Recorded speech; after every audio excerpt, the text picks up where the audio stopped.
And welcome back, Subconscious Mind Mastery. Thomas and Majana with you. I've got a school teacher in here, and we're going to go back to the basics. The basics. Are you ready to do 101? I'm sorry, yeah.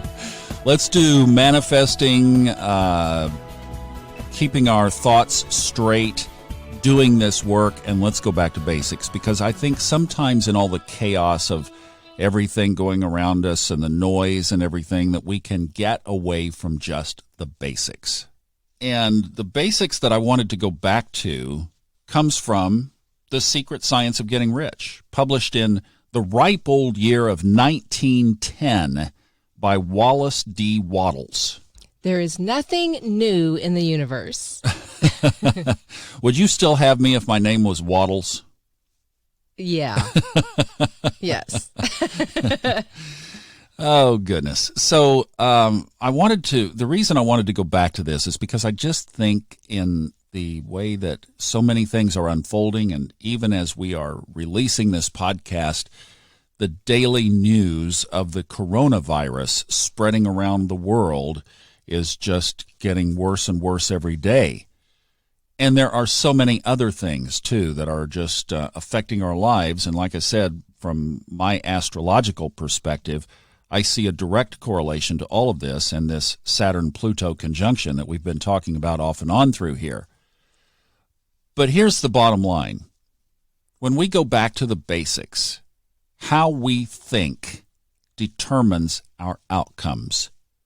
And that is a fundamental that you can take to the bank. Yeah, unfortunately, that's whether we are conscious of what we're thinking or not. And that is exactly a point that Waddles brings out in this that I want to really camp out on.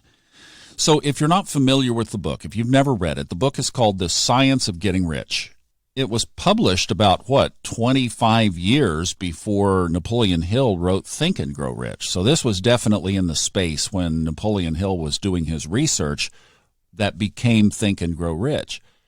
And there were a lot of writers during this time. I mean, this certainly was not unique, right? Emerson, Thoreau, all of those had impacts during this time, and many others. In fact, the work of Edgar Cayce has come to our attention recently, and we're starting to take a look at that. He was contemporary to this period as well. Wallace Waddles set a premise, and he called it the Syllabus in the book. And this is what the book is founded upon.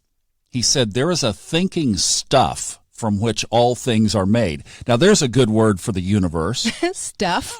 Thinking stuff. Thinking stuff. That we ought to start using that, the thinking stuff instead of universe or God or source or whatever you want to say. But go with this because it really creates a neat image. There is a thinking stuff from which all things are made, and which, in its original state, permeates, penetrates, and fills the inner spaces of the universe. All right? What that's just saying is the energy of source is everywhere, and it creates, right? Absolutely. A thought in this substance produces the thing that is imagined by the thought. How do you interpret that? The thought takes on a life of its own. You put the energy, everything is energy, so thought is energy. When you have a thought, you put energy into it, and it takes on its own life and creates, becomes manifest. Then he says, man can form things in his thoughts, and by impressing his thoughts upon the formless substance, can cause the thing he thinks about to be created. Well, yeah, a little extrapolation. I think that you're putting your energy there, and the more clear your thought, the more clear that substance becomes, and it begins to create. Now, this was written in 1910. We didn't have the level of consciousness we have today. We didn't have MRIs back then. And now we know, and the real source of this work would be Joe Dispenza in a book, Majana, I know you love and recommended to me, is You Are the Placebo. Yes, I love it. And there, Joe Dispenza, who gets it consciously and metaphysically, very aware, right, very awake, a great teacher in this space, talks about the neurology, the science, what goes on in our body of what Wallace Waddles thought or as best he knew, was that we were impressing things out into the universe, which is half true. The other part of the picture that we now know is that when we do that process that Wallace Waddles was describing, when we impress thoughts upon anything, formless substance, when we put thoughts in our space, when we create thoughts, neural pathways start to be formed along that thought. And when we sustain the thought, that neural pathway begins to strengthen. And I think what happens is there is a combination then between our own physiology and the formless substance, the source, the universe, that part of us beyond our physical realm combines to fulfill that thought. I absolutely agree. I've said to students, when you're creating that thoughts in mind, form in kind, it's like the neural network. You're making it. It's like a 2-lane country road, just an old dirt road. But the more you use it, we pave it, and then it expands, and it becomes a super highway. So your thought process becomes just remote. You don't have to think about it, and it goes faster, and you manifest more quickly.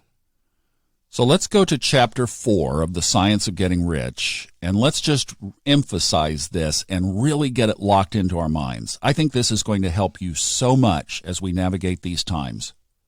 The chapter is called The First Principle in the Science of Getting Rich, and he says, thought is the only power which can produce tangible riches from the formless substance. Now that you think about that for a second. He didn't say investing in the stock market is the only power which, right? He didn't say having a 401k. He didn't say working 60 hours a week for the first 40 years of your life. He said what? Thoughts. Thoughts and thoughts. The stuff from which all things are made is a substance which thinks. You know, for those of you who still prefer to reference the invisible source as God, often a lot of human attributes are attributed to God, right? And what he's saying is that source, that energy, thinks. And a thought of form in this substance produces the form. The thought of form. In other words, what you think about. So are you thinking about fear around this virus? Are you thinking about you getting the virus or a member of your family? The thought of form in this substance produces the form. However, I think what's important to keep in mind is it's not a fleeting thought. Fleeting thoughts don't immediately form into substance, thank goodness, right? That's what Joe Dispenza talks about, right? You have to strengthen the pathway. And that is exactly what Waddles talks about as being the biggest challenge, is focusing your thoughts, because it does take, I don't know where the tipping point is. That would be really cool to see if we could come up with a scientific process or mathematical equation that would validate the tipping point for the amount of energy you have to put into thoughts to make them become real things, tangible. You know, I think the answer to that appeared for me in this audiobook that I'm working on presently for Steve Forrest, where he talked about basically the gestation periods of different things. Different thoughts have different gestation periods, just like some things are fast growing, like when the trees start to bud in the spring. Some of them, you take a walk like we did yesterday and you see a tree budding, and then you go back tomorrow and it seems like, wow, that was just budding yesterday, and now look, it's a full-blown tree. It seems like it happens really fast. And then obviously a big old oak tree that provides lots of shade and cover takes years, decades, sometimes hundreds of years to grow to that size. So I think there's a difference there. The question is, can you do like a laboratory? Can you expedite the growth? Wouldn't that be nice? And I think in some cases you can, with a magic ingredient of emotion. That's something that Waddles doesn't discuss, but I think is very important, is when you can integrate high-level emotion, not fear, You want to integrate, well, I guess you can create more fear, but you want to create high-level emotion with your visualization, with your thoughts, and give it more animation to become real sooner. That's a good point, and I don't want to get too far off the topic here, but this is where I think the blend of astrology and our metaphysical concepts really brings this home. I mean, this is where it dials it in. So people say, oh, Thomas, do you believe in astrology? That's hogwash because we create our own reality. Well, yes. And, yes, and. So here's what Steve Forrest said, and this is what I was narrating yesterday. He says that so he's talking about basically the influence of these energies represented by planets and various things in our life. He says that their energy, the energy of the planets and the astrological elements basically, has been created. It cannot be destroyed, only changed in form. Which is a law of physics. Right. You're a teacher. You understand that. Energy cannot be created or destroyed. It can only be changed in form, converted. But then he says, what actually determines the form that these celestial events will take is your own choice and your own responsibility. All of what follows, your ace in the hole, is your own magic. You and the planets are co-creating your story. Real life astrology happens at the interface of consciousness and vast archetypal fields of possibility that the symbols represent. You are as powerful as they are.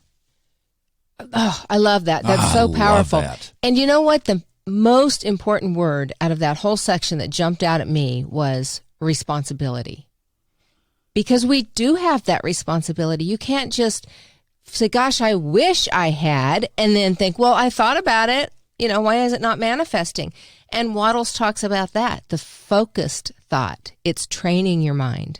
And what astrology does is it shows us where the energy is in our life at any given period. And that's what I love about it, because then we can do this process that I'm talking about, but not randomly just throwing things out there, but you can do it very specifically and targeted of where the energy is in your life. And boy, you want to amp up your manifesting game, just get in line of where the energy already is. And see, most people don't understand that. They don't understand. This is what we've been talking about with Saturn Pluto. The energy of Saturn Pluto has been this massive transformational energy. Well, if you're aligned with that, you're seeing things change in your soul's journey like no other period. The next time it's here, 750 years from now. After a nap. I mean, it is huge. So that's the thing about aligning with this. Now, let's skip forward in the science of getting rich. Still in chapter 4. He says, every man has the natural and inherent power to think what he wants to think, but it requires far more effort to do so than it does to think the thoughts which are suggested by appearances. And I think that is what is particularly relevant right now. So in other words, we can think whatever we want to think.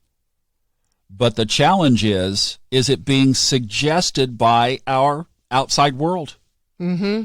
By what we see with our eyes, or what we read in the news, or on our phone now, or what we hear, or what our bank account balance is. Or according to Joe Dispenza, 90% of our thoughts every single day are subconscious repetitive thoughts. So how's that for some necessary subconscious programming? We got some work to do. Yeah.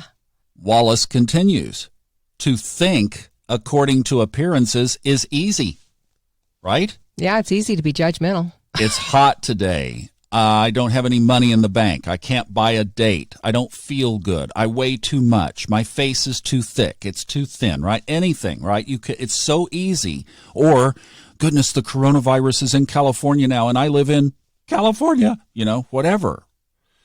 To think according to appearances is easy.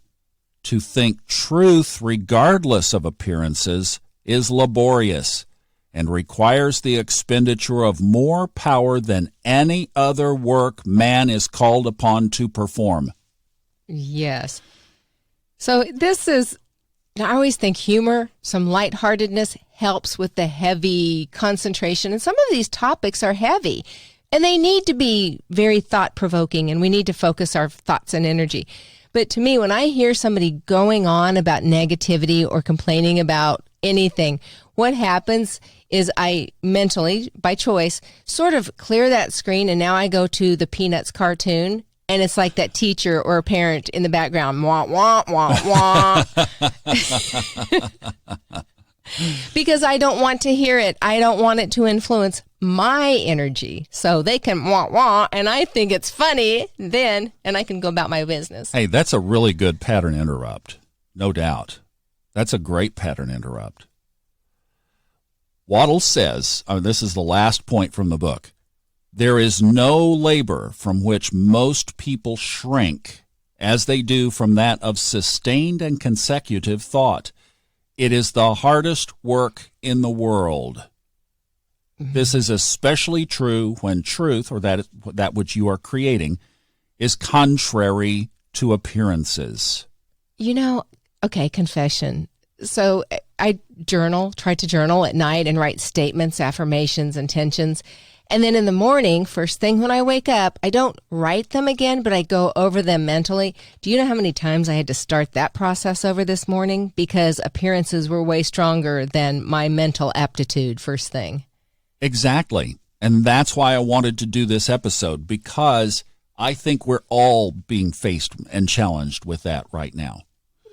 So most of you who have listened to this for any length of time, and probably that you found this, is that you are searching for this kind of material. You probably have heard this, right? The secret. Think your thoughts and a Ferrari will show up in your driveway. and everybody knows, well, wait a minute, that's not true. So again, you have to manifest according to your soul's plan. The map of that, by the way, is called your astrological chart. She's learning. We're getting Pop there. quizzes. I freeze. Well, you're getting it. You're coming around. So the astrological chart gives us the broad areas of where the energy is showing up, and then we can lean into those areas. But hey, let's just take that as an example. So I've been trying to manifest a red Ferrari in the driveway for the last 10 years, and it hasn't happened. We hear that a lot, right? This manifesting stuff doesn't work. Well, it's because exactly what he's saying, the thought that sustains, let's go back to Joe Dispenza for a second. The thought that sustains that neuro pathway is a sustained thought without any quiver or doubt or deviation whatsoever. And I think for most of us, truth be told, like you said with your notes this morning, we just don't believe that we can really manifest a red Ferrari in the driveway. At least not overnight. Some of us, it takes a while to convince ourselves we can do that. But I think back to the subconscious. I think we think subconsciously, oh, there's no way. And that thought corresponds. And then basically what we're putting out to the universe is a conflicting thought. It's just one is subconscious, one is conscious. So just another little piece that I think is really important with this is as you are cementing in that new neural pathway, what happens is if you stop thinking your old patterns, if you stop going back and doing the yeah, but, and running your old patterns, those neural networks actually start to disintegrate. Mm-hmm. Yeah, so they do. So you really can reprogram your mind by focusing on what you want and just don't give it the other stuff any thought, any power, any energy. Let it go. And this is where you have to do the work of reprogramming your subconscious mind, because whenever you put something out there as a statement, or as he says, truth, in other words, the truth of that formless substance will produce the image of that which is pressed upon it. When you press upon it conflict, it will produce conflict. So here's what I wanted to do, Majana, and maybe some others will go in with us on this. I wanted to say for us, for the next 30 days to change a habit, right? Thereabouts. Let us commit right now that we will not think thoughts according to appearances. All right. It's a deal. And let's take it up a notch, that whenever appearances suggest anything like I'm tired, I don't feel well, anything just about our little physical environment, that we are going to reframe that as well to I feel amazingly well. I feel great. See, both of us are going through a little health, just some stuff right now. Let's just take that off the space. Because what it reminds me is how much I love exercise and stretching. So it's a reminder to do that. So when those appearances make themselves obvious, let's just take it to the positive side. Deal? Agreed. 30 days. All right? We will have to report back on this as a sequel podcast a month from now to let them know how we're doing. So that will be, actually, we're recording this on March 1st, 2020. So let's report back in April. All right. Okay. Hold us to it, folks. We're in this together. We need accountability, people. So I think that for those of you who would like to join us in this, that there is a lot that we can do in these times that we are going through. Not to ignore what's there, but just to reframe it in our minds of the reality that we want to create, of who we are as co-creators in this world. And thanks to Wallace Waddles and Joe Dispenza and many others, we have a roadmap. We have a guide to do this. All right, let's not forget the basics. Back to basics on the Subconscious Mind Mastery podcast. Hey, coming up very soon, we have an interview with Fred Dodson, and that's going to be on a new audiobook on time traveling. And a lot of people are requesting this in the Facebook group. So this one has some energy around it. So this is going to be cool. As soon as that's out, we will let you know. Meanwhile, enjoy the journey.